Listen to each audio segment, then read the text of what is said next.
മഹാരഥന്മാരാകുന്ന പണ്ഡിതന്മാർ ഇബ്നുൽ ഖയ്യിം റളിയല്ലാഹു അൻഹു അടക്കമുള്ള മഹാനായ അലി ബിൻ അബി ത്വാലിബ് റളിയല്ലാഹു അൻഹു അടക്കമുള്ള മഹാരഥന്മാർ പറഞ്ഞ ചില വചനങ്ങളെ ചേർത്ത് എല്ലാം കൂടി ഒരുമിപ്പിച്ചുകൊണ്ട് ഒരു സ്വഭാവങ്ങളുള്ള പെണ്ണെ, നിന്റെ വീട്ടിൽ ബറക്കത്തില്ല, നിന്റെ കുടുംബത്തിൽ ബറക്കത്തില്ല, നിങ്ങളുടെ കുടുംബ ജീവിതത്തിൽ ബറക്കത്തില്ല, ഭർത്താവിന്റെ അധ്വാനങ്ങളെല്ലാം വിഫലമാണ്, നിങ്ങൾക്ക് ബറക്കത്തില്ല, സന്തോഷമില്ല, കടങ്ങളാണ്, പ്രയാസങ്ങൾ കൊണ്ടുവരുമെന്ന് മഹാരഥന്മാർ പഠിപ്പിക്കുന്നു.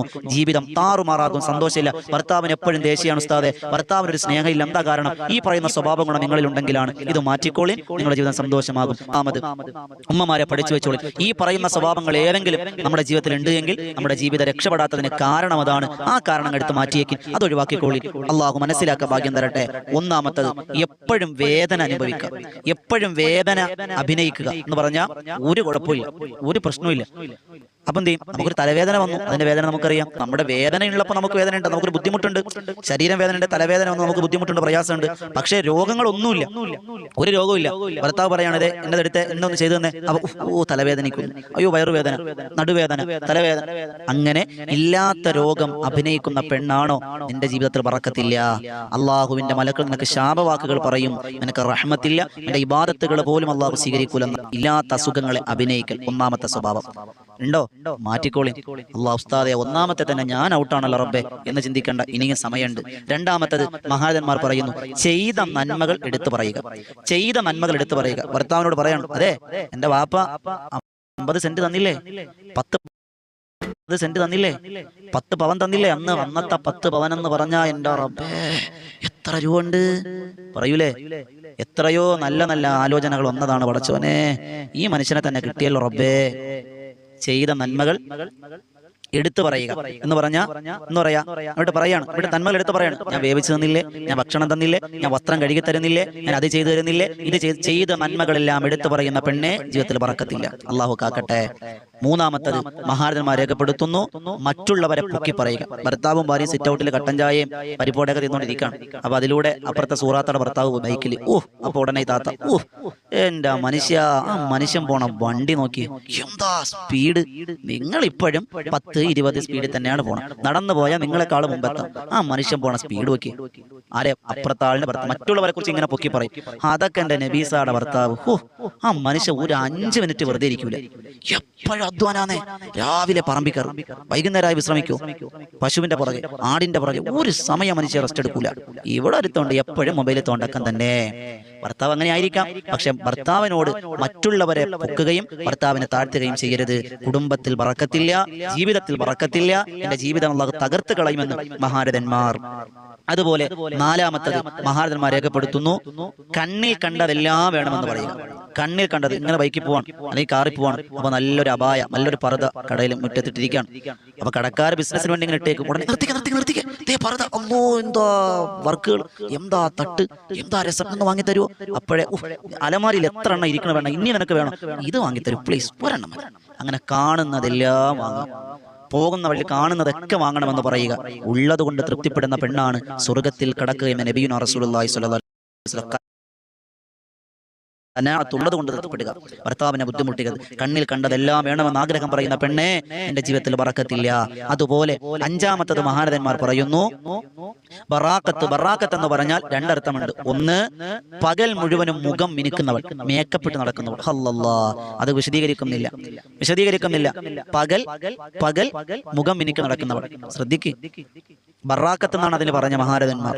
അന്നാനത്ത്, മന്നാനത്ത്, ഹന്നാനത്ത്, ഹദ്ദാക്കത്ത്, ബറാക്കത്ത് എന്ന് പറഞ്ഞ 2 അർത്ഥമാണ് മഹാരഥന്മാർ പറയുന്നത്. ഒന്ന്, പകല് മുഴുവനും മുഖം മിനുക്കും, രാത്രി മുഖമൊക്കെ കഴുകി ആകെ ഇടങ്ങേറായി കണ്ടാൽ എഴുന്നേറ്റ് ഓടിക്കളയും, ആ കോലത്തിലെ വന്ന് കിടക്കോളൂ. ആരെടുത്ത്? ഭർത്താവിന്റെ അടുത്ത്. പുറത്തു പോയാലോ ചുണ്ടിൽ ലിഫ്റ്റിക്ക്, അതെഴുതി ഇതെഴുതി ആകെ കട്ടർ റോഡൊക്കെ മെറ്റിലിട്ട് നിരത്തുന്നത് പോലെ പുട്ടിയൊക്കെ ഇട്ട് ഫൗണ്ടേഷനൊക്കെ ഇട്ട് സെറ്റാണ്.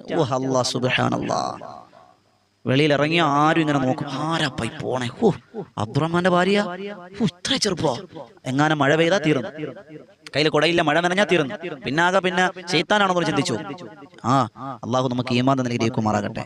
അങ്ങനെയാണ് ചിന്തിക്കേണ്ടത്, അല്ലേ? നമ്മൾ ചിന്തിക്കണം. ഭർത്താവ് ഭാര്യയോട് പറയാണ്, അതൊക്കെ ഞാൻ പോകുമ്പോ, മനുഷ്യ നിങ്ങൾക്ക് എന്നോട് സ്നേഹമില്ലെങ്കിൽ ഞാൻ പോകുമ്പോഴേ ആ ചെറുപ്പക്കാർ പറയണം, ദേവത പോണ്. എന്ന് പറയും. ഭർത്താവ് പറയും, ആ പോണ സമയത്ത് ഒരു മഴയെങ്ങാനം പെയ്ത് നിന്റെ ആ മുഖത്തെങ്ങാനം വെള്ളം വീണ ആളുകൾ പറയും ദേ ബാധ പോണ് എന്ന് പറയൂന്ന്. ആ രീതിയിലാണ് നമ്മുടെ അവസ്ഥ. പകൽ മുഴുവൻ മുഖം മിനുക്കും, രാത്രി നമ്മളൊന്നും ചെയ്യൂല, ഭർത്താവിൻ്റെ പോലെ അണിഞ്ഞൊരുങ്ങൂല. അത് കുടുംബത്തെ തകർക്കും, വീട്ടിൽ ബറക്കത്തുണ്ടാകൂല എന്ന് മഹാരഥന്മാർ. അതുപോലെ ഭക്ഷണത്തിന് വേണ്ടി പിണങ്ങി ഒറ്റയ്ക്കിരിക്കുന്നവൾ, ഭക്ഷണം കഴിക്കാൻ വേണ്ടി ഒറ്റയ്ക്ക് പോരുന്ന കഴിക്കും, ഭർത്താവിനോടൊപ്പം ഇരിക്കൂല, അവൾക്കും ബറക്കത്തില്ല. ബറാക്കത്തിനർത്ഥം രണ്ടർത്ഥമാണ് പറഞ്ഞു. പകലും മുഖം മിനുക്കുക, അതോടൊപ്പം ഭർത്താവുമായി പിണങ്ങി ഒറ്റയ്ക്ക് പോരുന്ന ഭക്ഷണം കഴിക്കാൻ പാടില്ല. അതുപോലെ ആറാമത്തത് പറഞ്ഞു, ധാരാളം സംസാരിക്കുന്നവൾ, വെറുതെ സംസാരമാണ്, അലപ്പലപ്പലപ്പം, നമ്മുടെ ഭാഷയിൽ അലപ്പെന്ന് പറയും. വെറുതെ ഇങ്ങനെ ചൊറ പറഞ്ഞ് ഇങ്ങനെ സംസാരം, ആവശ്യമുള്ളതിനും ആവശ്യമില്ലാത്തതിനും ഇങ്ങനെ സംസാരിക്കാൻ പാടില്ല. അതോടൊപ്പം ഏഴാമത്തത് മഹാരഥന്മാർ രേഖപ്പെടുത്തി വെക്കുന്നു, നാവിനെ സൂക്ഷിക്കാത്തവർ. നാളെ നരകത്തിൽ ഏറ്റവും കൂടുതൽ കിടക്ക പെണ്ണുങ്ങളാണ്. എന്തേ കാരണം? നാവ്, നന്ദിയില്ലാത്ത വർത്താനം പറച്ച്, ഭർത്താവിനെ കുറ്റം പറച്ച്, നാവിനെ സൂക്ഷിക്കാത്തവൾ, വേണ്ടുന്നിടത്തും വേണ്ടാത്തടത്തും അഭിപ്രായങ്ങൾ പറഞ്ഞ് വെറുതെ നാവിനെ ചലിപ്പിക്കുന്നവൾക്ക് ജീവിതത്തിൽ ബറക്കത്തില്ല, അമലുകൾ അല്ലാഹു സ്വീകരിക്കൂല, ദുആ അല്ലാഹു സ്വീകരിക്കൂല, അല്ലാഹു അവളെ കോപത്തോടെയാണ് നോക്കുന്നത് എന്ന് മഹാരഥന്മാർ. അതുപോലെ എട്ടാമത്തത് മഹാരഥന്മാർ പറയുന്നു, എട്ടാമത് നാം ശ്രദ്ധിക്കാനുള്ള മറ്റൊരു കാര്യം, പൂമുഖത്ത് അലക്ഷ്യമായി കിടക്കുന്ന വസ്തുക്കൾ ഇടുക. മുറ്റം വൃത്തിയാരാണ്, തൂത്തുവാരില്ല. മുറ്റത്ത് അവിടെ അത് കിടക്കുന്നു, ഇത് കിടക്കുന്നു, ചപ്പ് കിടക്കുന്നു, ചവറ് കിടക്കുന്നു, ഇതൊന്നും വൃത്തിയാക്കൂല. അങ്ങനത്തെ പെണ്ണുള്ള വീട്ടിൽ ബറക്കത്തില്ല. അടുത്തത് അടുക്കളയിൽ അടുക്കും ചിട്ടയുമില്ലാത്ത ക്രമീകരണം ചെയ്യുന്നവർ എന്ന് പറഞ്ഞാൽ അവിടെ ഇവിടെ ഒക്കെ പാത്രം, സിങ്ക് നിറച്ച പാത്രം, അവിടെ പാത്രം, ഇവിടെ പാത്രം, ഒരാൾ വന്ന മൊത്തം അലങ്കോല, ഒരു അടുക്കും ചിട്ടയുമില്ല, ആ വീട്ടിലും ബറക്കത്തില്ല. അതുപോലെ മഹാരഥന്മാർ രേഖപ്പെടുത്തുന്നു, വീടിന്റെ മുന്നിൽ നമ്മുടെ ഇന്നർ വെയറുകൾ ഉണക്കാനിടുക. അത് നല്ലതല്ല, വീട്ടിൽ ബറക്കത്ത് നഷ്ടപ്പെടുന്ന. എന്തേ കാരണം? അത് ചെയ്യാൻ പാടില്ല. ഉമ്മമാരെ സംബന്ധിച്ചിടത്തോളം, സഹോദരിമാരെ സംബന്ധിച്ചിടത്തോളം, പുരുഷന്മാരെ സംബന്ധിച്ചിടത്തോളം ഇന്നർ വെയറുകൾ, നമ്മൾ അടിയിലിടുന്ന വസ്ത്രങ്ങൾ കൊള്ളിക്കണം. പക്ഷെ അതാരും കാണാത്ത സ്ഥലത്തായിരിക്കാം, നമ്മൾ പുറകിലോ സൈഡിലൊക്കെ ഇടാം. ഇത് വീടിന്റെ മുന്നിൽ തന്നെ പരസ്യം, ജോക്കിയുടെ പരസ്യം പാടില്ല. ഇത് ബറക്കത്ത് നഷ്ടമാകും. ഒരാൾ കടന്നു വരുമ്പോൾ അവർക്കൊരു അരോചകം ഉണ്ടാകുന്ന കാര്യമാണ്, ശ്രദ്ധിക്കുക. അതോടൊപ്പം മഹാരഥന്മാർ രേഖപ്പെടുത്തുന്നു, ബെഡ്റൂമിൽ അലക്ഷ്യമായി കിടക്കുന്ന വസ്തുക്കൾ, തലയണ അവിടെ, ബെഡ്ഷീറ്റ് ഇവിടെ, അവിടെ ഇവിടെ, അങ്ങനെ ബെഡ്റൂം ആകെ അലങ്കോലമാണ്, അവിടെയും ബറക്കത്തില്ല. അതോടൊപ്പം വേസ്റ്റുകൾ അടിച്ചുവാരി കൂട്ടിവെക്കുക, അതിലിങ്ങനെ ഈച്ചയും അതും ഇതൊക്കെ വന്നിങ്ങനെ പാറി നടക്കുക, അവിടെയും ബറക്കത്തില്ല. ഉമ്മമാരെ ശ്രദ്ധിക്കും, ഞാൻ വേഗത്തിൽ പറഞ്ഞു പോവുകയാണ്. അതുപോലെ ടോയ്ലറ്റും ബാത്റൂമും വൃത്തികേടാക്കുക, കേറാൻ കഴിയില്ല. പണ്ടൊക്കെ നമ്മുടെ വീടിന്റെ പുറത്താണ് ബാത്റൂം, ഇപ്പൊ കഴിക്കലും കൊണ്ട് കളയിലൊക്കെ വീട്ടിനകത്ത് അറ്റാച്ച്ഡ് ബാത്റൂമാണ്, കയറാൻ പറ്റില്ല. അതിന്റെ വാതിൽ തുറന്ന ആകെ ഇടങ്ങേറാണ്. അങ്ങനെ ബാത്റൂമും കുളിമുറികളും ടോയ്ലറ്റുകളൊക്കെ വൃത്തികേടാക്കുക, ബറക്കത്തില്ല. അതുപോലെ ലിവിംഗ് റൂം, അതുപോലെ ഡൈനിങ് ടേബിൾ, അവിടെ വസ്ത്രങ്ങള്, പുസ്തകങ്ങള്, ടോയ്സുകളൊക്കെ അടിച്ച് വൃത്തിയായി കിടക്കുക പാടില്ല, അത് ബറക്കത്തില്ല. അതുപോലെ മഹാരഥന്മാർ രേഖപ്പെടുത്തി വെക്കുന്നതായി കാണാം, കുഞ്ഞു മക്കളുള്ള മക്കൾ മൂത്രമൊഴിച്ചിട്ടുണ്ടാകും, വീട്ടിൽ കാഷ്ടിച്ചിട്ടുണ്ടാകും, അതൊന്നും വൃത്തിയാക്കൂല, മൂത്രം അവിടെ കിടക്കും, അവിടെ ഉണ്ടാകും, കുഞ്ഞിനെ എടുത്തോണ്ടേ കഴുകും, അതൊരു തുണി എടുത്ത് അവിടെ ഇട്ടേക്കും, അത് അവിടെ കിടക്കും, പാടില്ല, ബറക്കത്തില്ല. അതുപോലെ നമ്മുടെ കുട്ടികൾ പഠിക്കുന്ന ടേബിളുകൾ, സ്റ്റഡി ടേബിളുകൾ, നമ്മുടെ കൈ കഴുകുന്ന വാഷിംഗ് ബേസിനുകൾ, അതൊന്നും വൃത്തിയില്ലാതിരിക്കുക, ഇതൊന്നും ബറക്കത്തില്ല. അതുപോലെ മക്കളുടെ വേഷം, ശരീരം എന്നിവ അഴുക്കുകൾ കൊണ്ട്